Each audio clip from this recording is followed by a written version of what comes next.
Kita kan melihat respon dari KPK pasca kita mengajukan permohonan ini, dan mereka sebegitu yakinnya mengatakan bahwa mereka sesuai dengan prosedur dan mereka siap gitu kan. Tapi kan fakta hari ini kan kita lihat mereka yang menunda gitu. Kami sampaikan kami tetap menghargai ya bahwa mereka memang memiliki hak untuk tidak hadir hari ini, tapi tentu kami juga akan memastikan proses ke depan ini berjalan dengan baik, dengan transparan, dan kami punya harapan yang sangat besar kepada Hakim Tunggal yang memeriksa perkara ini untuk bisa melihat perkara ini secara jernih, prosedural, karena betapa besarnya ya. Di dalam KUHP yang baru ini sudah masuk ke dalam upaya paksa penetapan tersangka.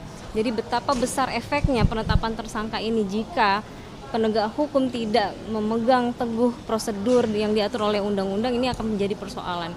Dan kami juga melihat pasca KUHP dan KUHP yang baru kemarin juga ada putusan ya terkait dengan materi yang sama seperti yang kami sampaikan, bahwa kami ditetapkan sebagai tersangka tanpa adanya penghitungan kerugian negara.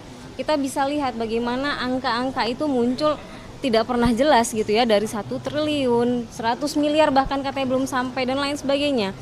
Terakhir kali saya mendampingi Gus Yakut hadir di BPK itu sama saja belum ada rilis perhitungan kerugian negara.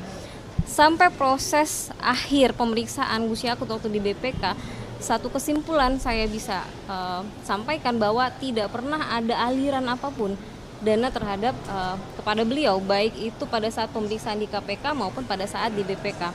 Mereka betul-betul hanya memandang dan menilai bahwa kewenangan terkait dengan keputusan Menteri Agama 130 itu salah. Padahal seperti yang Gus Yakut tadi sampaikan ya, di dalam MOU dengan Saudi ini itu adalah ultimate authority yang mengambil keputusan. Itu dinyatakan secara jelas bahwa pembagian kuotanya memang seperti itu gitu, punya kewenangan Gus Yakut ya, sementara kita mendapatkan manfaat jamaah bisa berangkat loh 10.000. Dan tahun 2025 akhirnya apa? Kegagalfahaman penegak hukum membuat pejabat atau pengambil kebijakan tidak lagi berani. Ya, akhirnya 2025 kita tidak ada kuota tambahan. 2026 tidak ada kuota tambahan. Nah, Gus Yakut sudah berhasil memberangkatkan jamaah dengan jumlah terbesar 241.000. Dan kalau dikatakan itu dibagi 50-50 enggak. Karena faktanya dari 241.000 ada 213.320 jamaah haji reguler yang berangkat dan hanya 27.000 sekian yang dari haji khusus, artinya hanya 11% haji khususnya. Tapi selalu digaung-gaungkan seolah 50-50. Itu hanya terkait kuota tambahan di mana memang sudah tidak memungkinkan kapasitasnya.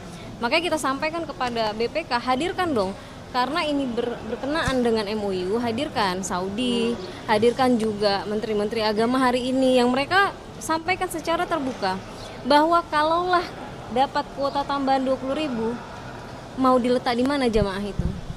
Akhirnya bagi mereka apa? Kuota tambahan itu bukanlah berkah tapi bencana. Kami kan minta terbuka juga. Nah, sehingga tentu kalau dalam persidangan pra-peradilan ini kan sifatnya prosedur ya, bukan masuk ke pokok materi, kita paham betul, tetapi banyak sekali kami lihat kemarin di putusan penajam pasir dengan dalil yang sama seperti kami, tidak ada kerugian negara, itu pra-peradilannya dibebaskan dan langsung pra-peradilannya dikabul dan langsung dibebaskan. Artinya kami berharap tidak ada disparitas karena di dalam KUHP yang baru nyata-nyata dijelaskan, disematkan lebih jelas ya, lebih detail, lebih rigid, bahwa kerugian negara itu adalah hasil yang sudah harus ada ketika sebelum menetapkan seseorang tersangka. Soal kerugian negara saja yang jadi patokan atau ada aspek formil lain dari banyak tersangka ini yang kita diragukan? punya banyak, kita punya lebih dari 3 poin ya. Di antaranya mereka menggunakan pasal undang-undang tipikor, pasal 2 dan pasal 3 yang pasal itu sudah dicabut dan tidak lagi berlaku dan sudah digantikan dengan pasal di KUHP yang baru. Tapi mereka tidak merefer sama sekali.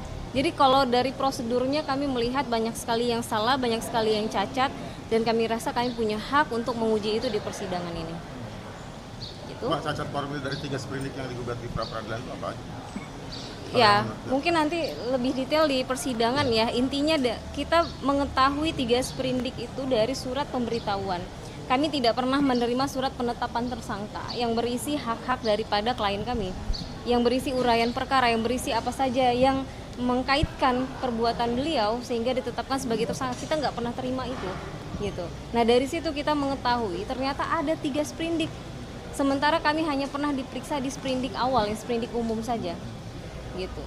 Nah nanti detailnya mungkin di persidangan ya Gus Yakun teman-teman. akan datang terus sampai akhir Kita lihat situasi ya, mohon doanya saja.